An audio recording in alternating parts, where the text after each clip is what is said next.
Nous allons maintenant nous occuper de la ligne de côté. Une ligne ici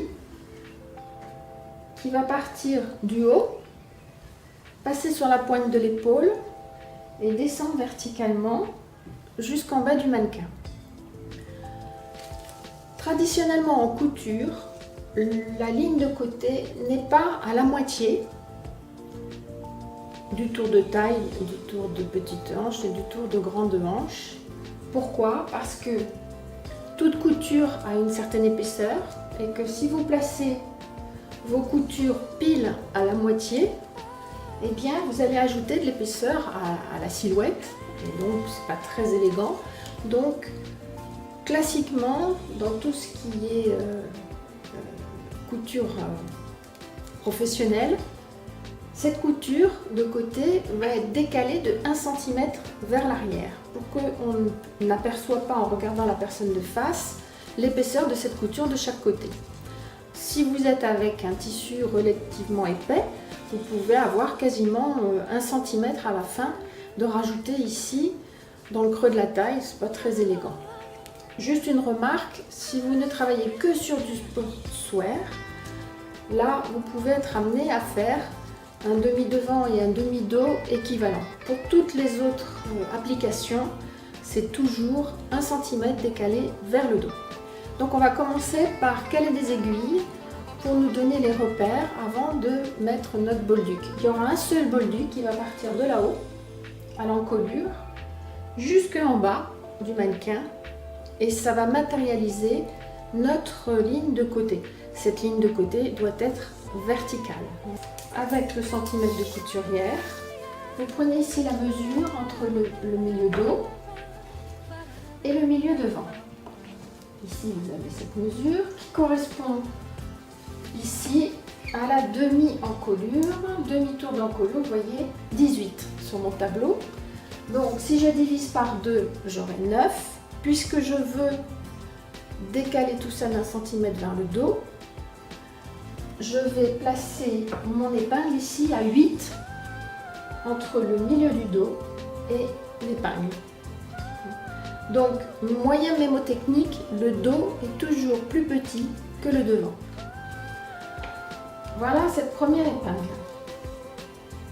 Je vais faire la même chose exactement à la taille, aux petites hanches et aux grandes hanches. Donc là, je vous ai placé une épingle ici, une épingle là et là.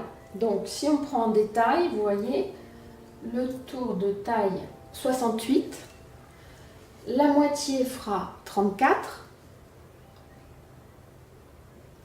le quart ici fera 17, il faut faire du calcul mental, et donc votre épingle sera à 16 du milieu du dos.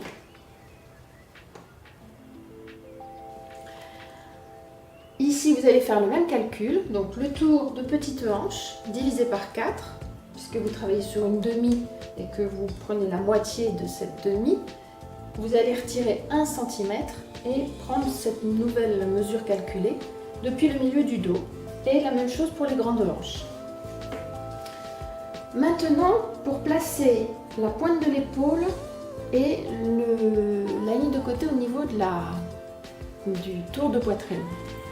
Ici, puisqu'il y a la poitrine qui est devant et par définition pas derrière, nous ne sommes pas symétriques entre le devant et le derrière. Donc, on va utiliser les autres épingles pour avoir une ligne harmonieuse. Je vais donc prendre mon centimètre de couturière, placer ici à la première épingle et puis descendre verticalement pour me mettre à mon épingle de taille. À l'endroit où je vais croiser la ligne de poitrine, je vais caler une épingle. Ça sera un repère de passage. Également, entre mon encolure et ma poitrine ici, je cale une épingle, alors on ne voit pas beaucoup, elle est là, pour ce que j'appelle la pointe de l'épaule. Et ainsi de suite, je vais descendre et vous voyez qu'on finit par obtenir une ligne verticale. Et là, on va caler tout ceci. Alors, la pointe de l'épaule ici, normalement, se définit avec tout un calcul compliqué qui prend en considération cette mesure ici. Elle est compliquée à prendre de façon très précise et de toute façon, l'important c'est que toute cette ligne de côté est une ligne harmonieuse, c'est-à-dire qu'elle ne part pas vers l'avant pour repartir vers l'arrière. Quand vous regardez votre mannequin de travers, vous devez avoir une jolie ligne qui descend directement. Donc l'idéal pour cette pointe d'épaule, c'est de partir de là et de bien la placer précisément pour que ici vous tombiez directement sur mon aiguille à la taille, l'aiguille au petit et aux grandes hanches et aussi celle que j'ai calée à la poitrine. Voilà, donc nous avons calé la ligne de côté qui part ici de l'encolure, décalée de 1 cm vers le dos. Ici à la taille, aux petites hanches et aux grandes hanches, la moitié du demi-mannequin décalé de 1 cm vers le dos. Et ensuite nous avons joint ces lignes. Alors, il peut arriver que vous ne soyez pas parfaitement vertical sur ce tronçon-là. C'est parce que votre mannequin aura une posture plus ou moins cambrée. Donc ça, ne vous inquiétez pas à ce sujet-là. Maintenant, c'est notre dernière ligne. Je vous remercie pour votre patience. Ça va être le tour de l'emmanchure. Pour faire ce tour d'emmanchure, nous avons besoin de plusieurs repères. Ici, l'extrémité de la carrure dos, l'extrémité de la carrure devant, le point d'épaule, qui est en fait ici, là où va venir se fixer la manche, et ici, le dessous de bras. Alors, pour définir cette hauteur de dessous de bras, il y a un calcul savant de proportion, je vous l'évite.